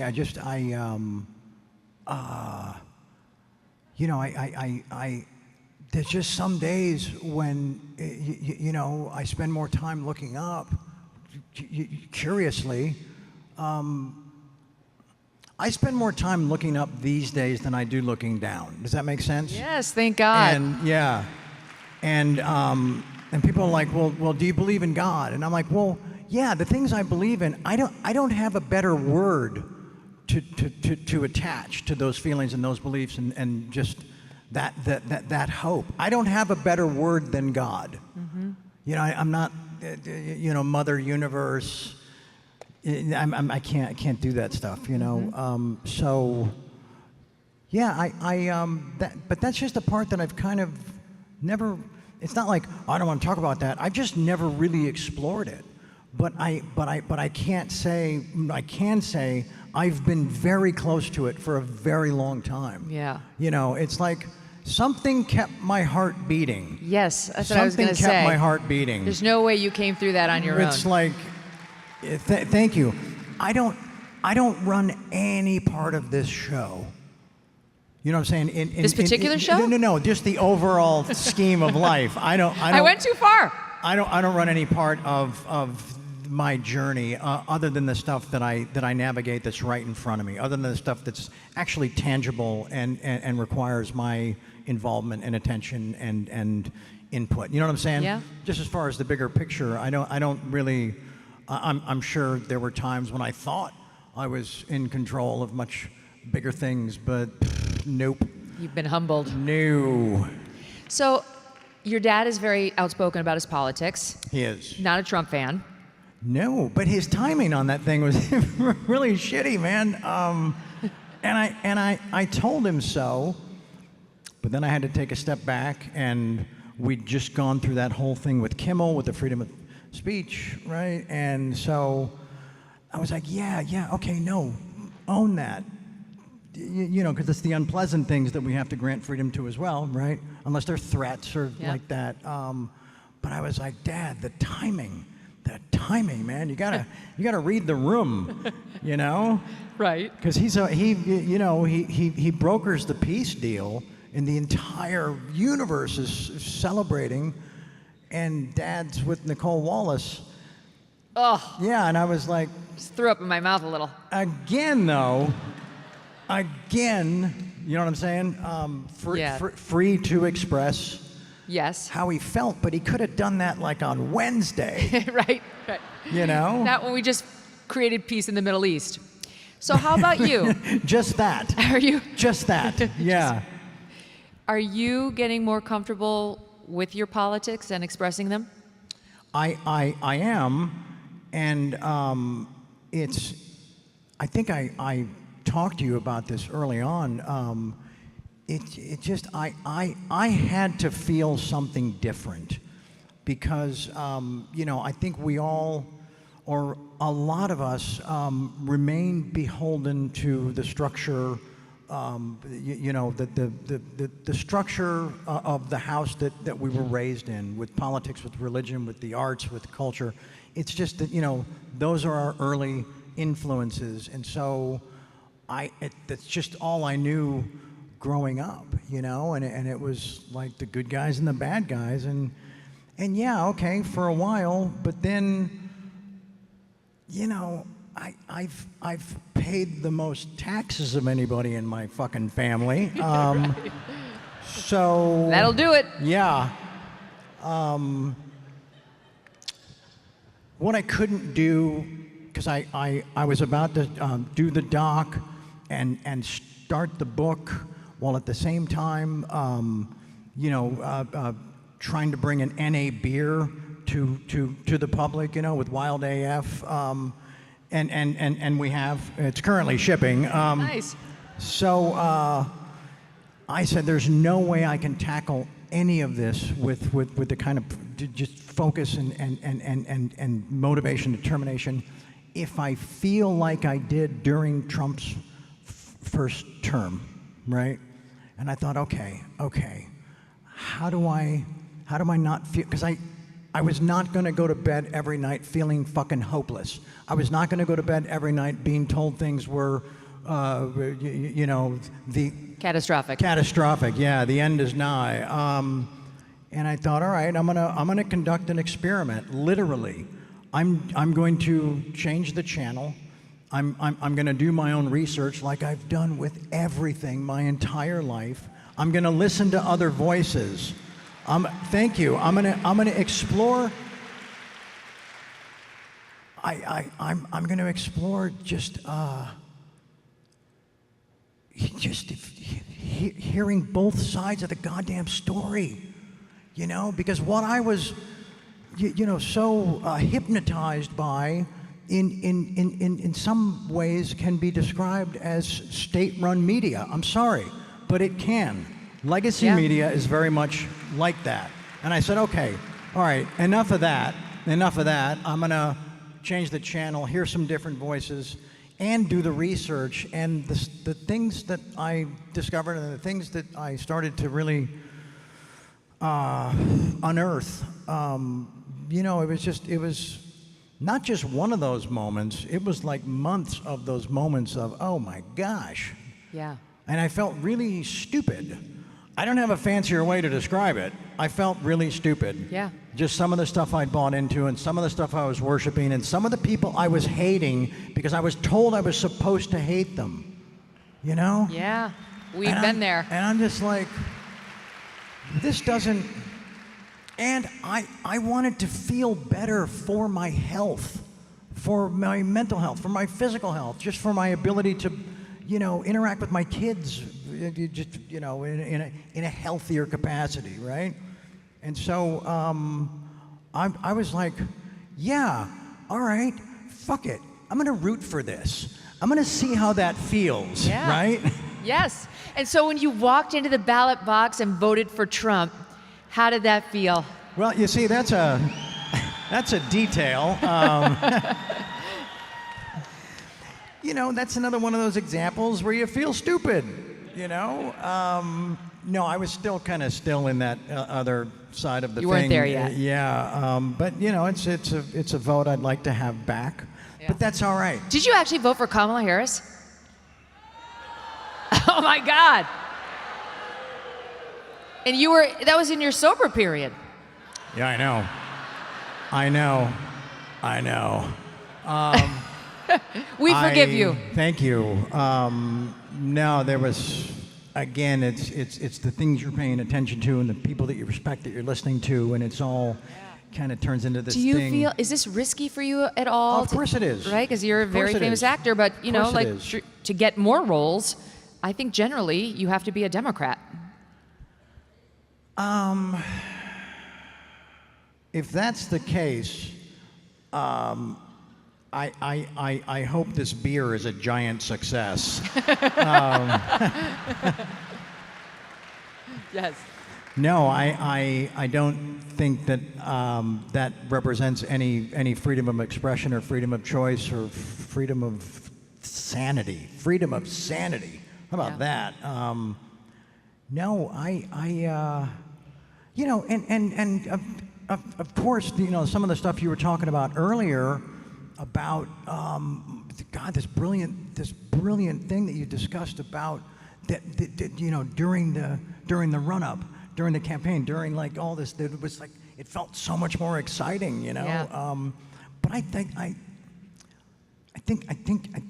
things are still going to be okay. I really do, because. Yeah, why? Because as long as they never look anything like that dumpster fire that that I was finally able to kind of push back down the alley. As long as they don't look like that, I'm hopeful. Wait, what do you mean? I'm not following. Are you talking about your own life experience here, or are you talking about Kamala Harris? I'm talking about the party that I had to part ways with. Yeah, I had to. I mean, no, but Megyn, I stuck it out as long as I possibly could. Yes. But now I don't have a brain full of cocaine and a bedroom full of prostitutes. You see things much more clearly now. Yes. Welcome to the party. Thank you. Thank you. The party of sanity. But that said, it's still interesting to now, see some of the stuff that's going on that I think a lot of us are concerned with. Are a little what? more What's bothering you? Like a lot of the infighting, like a lot of the stuff that just doesn't feel unifying. Yeah. In a time when there's so much at stake. Yeah. There is so much at stake. I know. I feel it too, and I get drawn into it, and then I try to step back from it, and I get mad. I have fights with people on Twitter. Half the time I'm just like, I'm fighting because I feel like they think I won't fight, so I fight because I want to remind them that they can't push me around. Right, yes. Then the other half I say nothing because what I've learned at age 55 is finally I will decide when I'm in a fight. I will decide when I'm in a fight. How about that? The left-wing media, the dishonest smear merchants will not decide when I am in a fight or a controversy. I will decide. I love that. I love that. So, what about acting again? Because I think we'd love to see you in a major role. Thank you. Do you feel ready for that, or is that? Absolutely. Because Okay. what I've kind of been sharing with people is like all this attention and all this love and like welcome back to life, man. Just open arms everywhere. And I haven't even still yet done like my job, like the thing I'm known for. Yeah. I haven't even done that yet, Yeah. and the response I'm getting is incredible. Well, this is a function of being rich, right? Because I think most people would have had to go back out and work already, but you must still have a lot of the money that you earn, no? How much time do we have tonight? No, I don't. I'm very fortunate, and I remind myself of that every day. It doesn't, maybe I'm not living where I think I deserve to be living, or have the things I think I deserve. No, but I have nothing to complain about, and I just have to remind myself of that. I have no food insecurity. I have no shelter insecurity. I don't, and and that's a reason why I don't offer my opinion about things that affect people in that way. Yeah. Because my opinion is useless in those scenarios. I have to say, though, as much as I think we'd all love to see you on the big screen or the little Sure. screen, no one wants that to come at the expense of your sobriety. And, right, we don't... Yeah, no, of course not. No. Thank you. No, and I know it was only a couple of months ago, but you, like, very lovingly and compassionate, it really touched me when your closing message in our satellite session together was "Don't die." Yeah. So no, truly, I do not want him to be the next Matthew Perry, that's and what for me to be doing the show and to that's what say we knew him and we loved him and we had such hope for him and adored him, and we lost him to a fucking drug. We don't want that. It was awful. Don't let Yeah. that happen. Yeah. But no, and what I was going to say is, I know it's only been a couple of months, but so far kept my word. Yes, I believe in you. We all Kept my believe in word. you. But I definitely I want to be back on television. I want to be back on the big screen. I want to be back in people's living rooms. I want to Yes. be just engaged in that thing again, because I'm at a place where it's going to matter to me for different reasons and this time for all the right reasons. Yes. You know? I don't know, Charlie. I feel like you need it, and we need it too. Oh, right I on. think it's the final piece of the redemption arc. That plus the lady, plus voting for J.D. Vance, and then we can put a bow on it. Right? Right? And then I think we're good to go. But listen, we're rooting for you. We love you. Thank and you. We're really grateful to you. Thank you so much for being here. Thank you for having me. I'm honored. Best of luck with everything. Thank you. Oh, my pleasure. Thank you. Charlie Thank you very Sheen, much. everybody. Thank you very much.